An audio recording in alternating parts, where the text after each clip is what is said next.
Tá bonito, também. Meu nome é Daniele Royle. Meu nome é Christian de Castro Oliveira. Eu sou roteirista, sou jornalista, mestre em comunicação e professora de roteiro. Atualmente eu sou diretor-presidente da Ancine, eu tenho um mandato de 4 anos. Completei o primeiro ano de mandato agora em outubro. Vou até outubro de 2021 como presidente da Ancine. A Ancine é a Agência Nacional do Cinema responsável pela regulação, fiscalização e fomento da indústria do audiovisual brasileiro.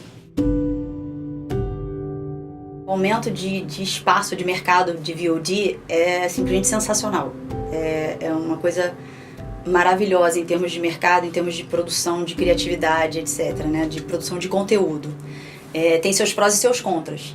A melhor parte é porque abre assim, um leque de opções por causa de uma demanda muito grande que se tem para roteirista, né? Principalmente para roteirista, que é, no caso, a minha área.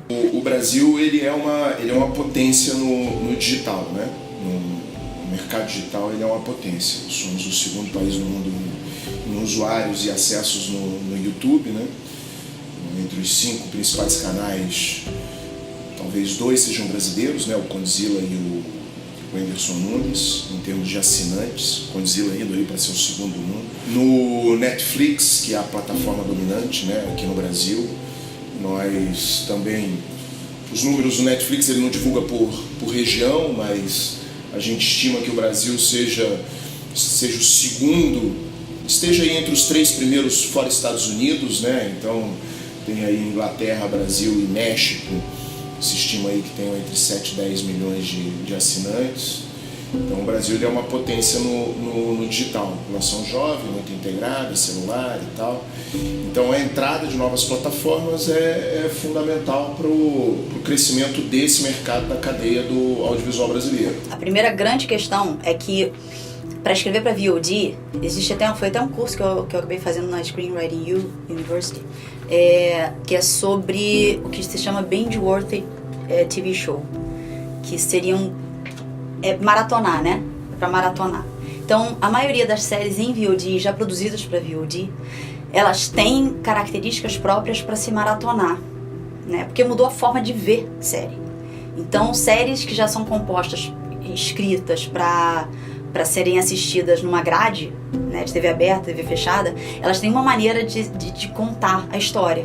Porque é pensado que a pessoa vai assistir a cada semana um episódio.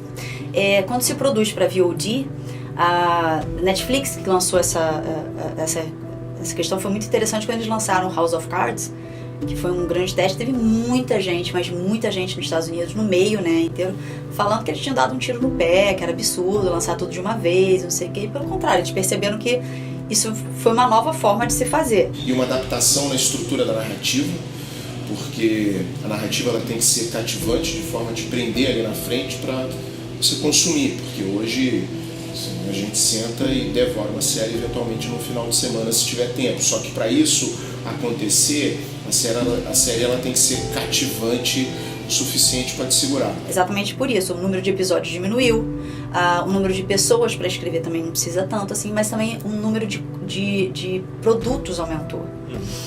Então, isso fez uma diferença, né, na produção para VOD. E a outra questão é em relação à própria narrativa. Saiu uma matéria até há bem pouco tempo sobre a possibilidade de a gente aumentar o número de minisséries. Mas não as minisséries que a gente está acostumado a ver na TV aberta aqui, né, no Brasil. Minisséries do tipo, agora tem a Maniac, por exemplo, do Netflix, que se fecha nela mesmo. Isso não é uma novidade, isso na época de Lost. Lost foi criado como uma experiência mesmo, ele era para durar uma só temporada. Acabou que os executivos disseram, poxa, deu público, a gente quer mais, então volta, sala de roteiro, cria todo um passado e vai continuar com essa série. Tanto que ela deixou muitos furos, ela deixou muita coisa aberta, tinha muito plant, pouco payoff e tal, porque ela não foi pensada uma série para durar temporadas. E a composição de uma série é uma coisa muito complexa, porque você tem que pensar a série, você não pensa um piloto, você pensa uma série, você pensa uma história para ser contada. E o que aconteceu com o VOD é que a gente não tem mais a necessidade de pensar numa série considerando várias temporadas. A gente pode imaginar uma série de apenas uma temporada, de apenas 8 episódios, de apenas 10 episódios, de apenas 13 episódios. Então isso também mudou bastante em relação à produção, né, criativa, essa parte criativa. E em termos de narrativa, foi a coisa do binge-worthy TV, que seriam as séries maratonáveis, tem que complexificar cada vez mais o personagem, porque série é personagem, só que as séries especificamente para VOD, você tem que complexificar cada vez mais, ele tem que ser extremamente interessante, ele tem que ser intrigante, ele tem que ter questões, dimensões que a gente chama, né? As camadas daquele personagem são cada vez mais aprofundadas, justamente porque você tem que ter algo que prenda aquele espectador. E está acontecendo muito como existem muitas séries, como existe muito conteúdo para ser assistido, cada vez mais essa concorrência vai ser maior. Agora, cada episódio tem 3 ou 4 viradas diferentes. E você tem 3 ou 4 personagens fortes andando ao mesmo tempo e tendo viradas ao mesmo tempo. Isso é uma estrutura de roteiro complexa. Então, tem que ter... Isso é investimento no roteiro, né? Isso é investimento em propriedade intelectual, né? Isso como eu falo, aí é que vem a similaridade com a indústria de tecnologia, né? Isso é PhD dentro de uma sala escrevendo linha de código para construir uma propriedade intelectual escalável. E é uma mão de obra altamente qualificada, né? Porque é roteirista dentro de uma sala escrevendo uma linha de código que é um roteiro que se encadeia por 4, pensando na primeira temporada, podendo ir para 4, 5, 6 temporadas. Se eu for analisar pelos Estados Unidos, a TV aberta nos Estados Unidos caiu bastante, a TV fechada lá, comparar a TV fechada com a TV aberta nos Estados Unidos é bem diferente daqui do Brasil. A TV fechada aqui no Brasil nunca chegou ao nível da TV aberta, né, em termos de espectador, em termos de público. Lá nos Estados Unidos não, a TV fechada foi muito, cresceu demais, tinha, né, o público era muito maior.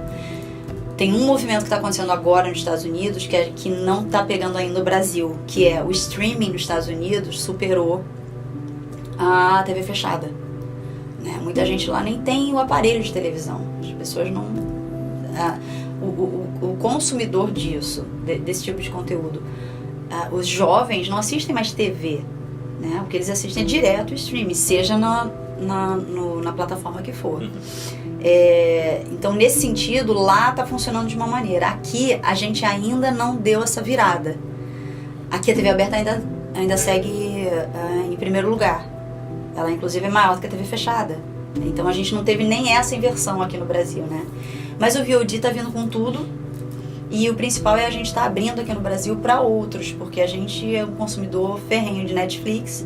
A lei, né, a 12485, a Serviço do Acesso Condicionado, que estabeleceu as cotas, ela implementou 2 mudanças importantes no Serviço de Acesso Condicionado. TV por assinatura, que a gente tinha a lei da TV paga mais antiga, e essa 12485 deu uma modernizada na relação das programadoras, operadoras com os produtores independentes no mercado.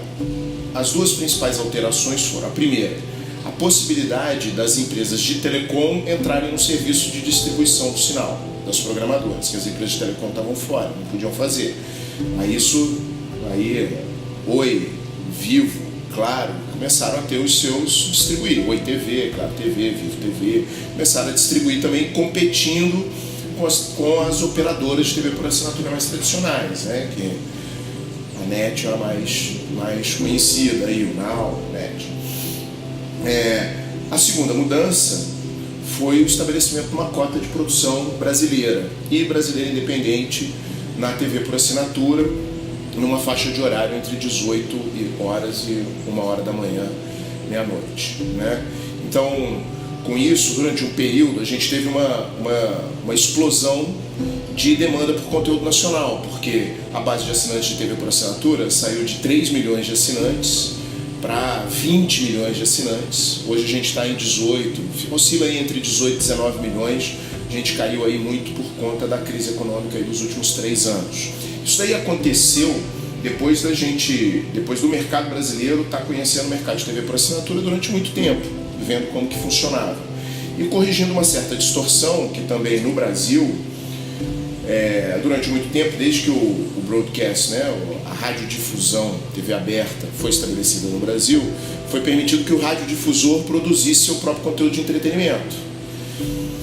Os Estados Unidos, que é o país mais liberal do mundo, não foi assim, né? O radiodifusor não produzia o seu próprio conteúdo de entretenimento lá na década de 50. o que acontecia? O radiodifusor, para produzir conteúdo de entretenimento, ele tinha que contratar uma produtora independente.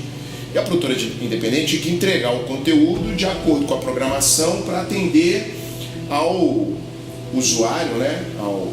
ao telespectador e ao anunciante. Então você teve desde o início o produtor independente enfrentando o mercado. Porque se ele não funcionasse na tela da TV, o anunciante tirasse a grana, aquele produto não vinha, o produtor independente não tinha mercado.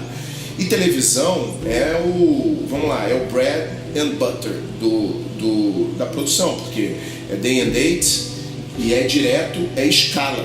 Então é o que dá força para a indústria. Transmídia é a coisa de você complementar as informações a partir de plataformas diferentes. E isso naturalmente acaba acontecendo. Agora com o VOD ficou até mais forte, porque você não necessariamente está assistindo uma televisão. Então você tem a sensação de que essa transmídia nem é tão forte, porque você está assistindo, eu resolvi assistir minha série pelo celular. Só que eu termino de ver e me deu curiosidade de saber quem é esse ator. Então eu vou e entro no site para procurar sobre aquele ator, aí eu vejo outra coisa que ele fez, não sei o quê. Isso também, de certa forma, acaba transformando em transmídia, porque eu dou continuidade àquele primeiro conteúdo que foi passado. Né? Então, assim, a transmídia, mesmo que você não queira, acaba acontecendo. Agora, com produção em VOD, então, é inevitável. Só que a gente, quando faz produção de conteúdo, a gente naturalmente acaba tendo que já ter a projeção sobre transmídia, né? Porque os executivos, normalmente, a ideia deles é essa. É como é que eu vou conseguir ganhar mais com esse produto, não apenas ali na televisão, não apenas ali no cinema e tal. Então, a ideia da transmídia para quem produz esse conteúdo, para a parte criativa do negócio, ela não é um problema. Ela é simplesmente você aumentar o número de tentáculos desse produto. Então, o transmídia hoje, ele é instrumental, né, para esse negócio no entorno. A Disney, ela só tem a capacidade hoje de criar a sua própria plataforma de vídeo sob demanda para comunicar diretamente com o consumidor, porque ela é transmídia desde o início. Então, assim, a ideia de transmídia acontece mesmo que a pessoa não esteja pensando como transmídia, que é simplesmente a troca de informação sobre um determinado conteúdo, como dando continuidade, né, àquele conteúdo. Não simplesmente o mesmo conteúdo sendo passado em diversos lugares, né? É diferente. Esse tipo de investimento é um investimento que precisa ser feito de uma maneira muito forte para poder você atender essa demanda do público, porque isso é real, né? Vocês vivem isso, a geração de vocês consome conteúdo dessa forma, né? Então, esse é o primeiro investimento. E o segundo é aquilo que eu falei, é valor de produção. Valor de produção.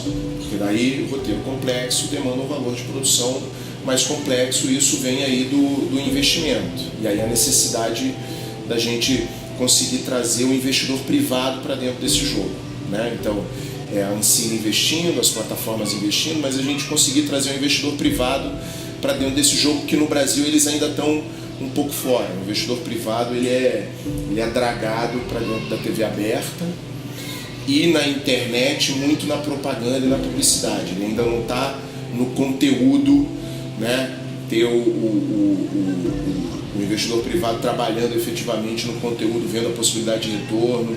Investidor privado é tanto o investidor financeiro como a marca, né? E essa mudança cultural, que é a origem da tua pergunta, com o binge watching, que acaba trazendo, que é o que os caras falam, né? Tá todo mundo buscando eyeballs, né? Que é para onde que as pessoas estão olhando. Então as marcas, no fundo, elas estão atrás de eyeballs. Então se eu consigo te travar na frente da televisão 10 horas assistindo uma temporada inteira, cara, isso vale muito dinheiro, né? Isso vale muito dinheiro. Você está ali 10 horas olhando para aquele troço, você não está vendo mais nada que estão querendo te vender. Então se ele está querendo te vender, ele tem que entrar ali, né? De alguma forma. De alguma forma.